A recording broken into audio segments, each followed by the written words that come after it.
Hey YouTube, Jack Silver here. It is the golden hour where we have no shadows messing with our video.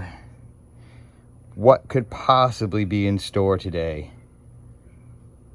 Try to take a guess. Good luck. Here we go. All right, the silver is ready. And it's time to pour. Okay, so a little hint. This is gonna go in a collection that I'm making, and of course I had plenty of silver. Jack Silver's golden rule: always have plenty of silver when you're doing the pour. And matter of fact, I had so much in this it came up the air hole. Holy crap. All right, so we're just gonna let that melt, or let that harden for a second, and turn off our oven there. Got our crucible resting. I tell you what, if you're just getting started in smelting, I learned from Cajun Bullion, always take this thing out. Don't leave it in. You'll make your crucible last a long time. So thank you, Cajun Bullion, for that tip. If you don't know who he is, you need to check him out on Instagram. Makes some really cool stuff. So there's my tip of the day. Let's see what this baby looks like. It should be perfectly good. It probably was a minute ago. Oh my goodness. What do we have here? What collection, what Jack Silver collection could this possibly go with? Got my finger turned into the pliers here. Let's pick this up. And oh boy, he is in there good because of all of that there. So he's not going to pull out of here. So let's just uncover him a little bit. It looks good. It looks good from this side. It's going to be some stuff to cut off the back. But you know what? I think we may have done. I'm going to have to get it out of there and get it washed off. So I'll stop the video to do that, and I'll show you what it looks like here before I cut everything. All right. Do you know yet? Is it good enough to be able to tell?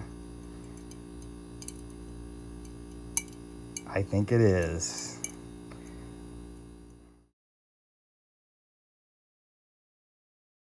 I got a few of these small clippers. I have wire snips, which I'm sure you know what those are.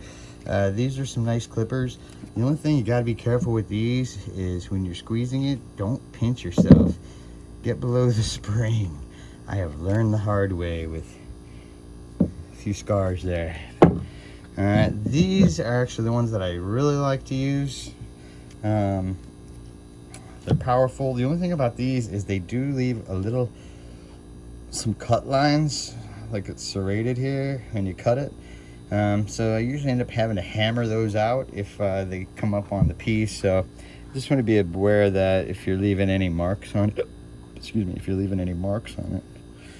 All right, so take that little bit of silver off, put that in our scrap, and just do a little bit of trimming here and here, a little bit there. And I don't save every piece of scrap, but it's nice to save a little bit. Sometimes it flies off and gets lost, so whatever. But when you use the Dremel, it's pretty much done. It turns to dust, so.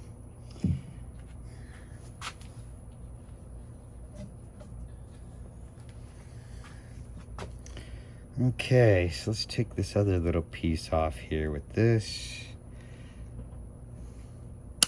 There it goes.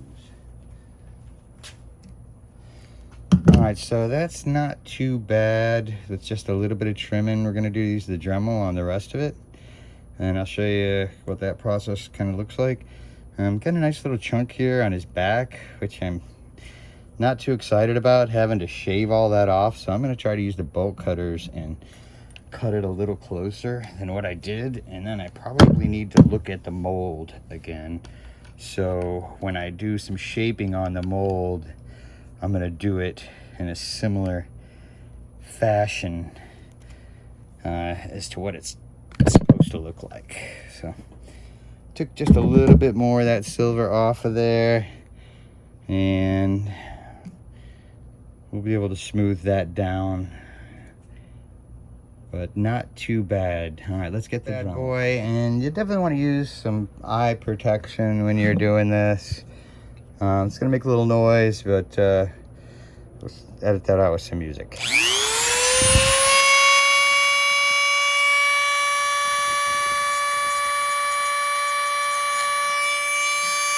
I do want to say that I've got a few different types of these tips for sanding the silver. I like these the best, and they come in different shapes and sizes, so you can get in different angled areas. You know, if you want to get into a certain area in here. Sorry about that. So that's kind of why I like using this one. There are a few different shapes that you can use to get in different areas and different crevices.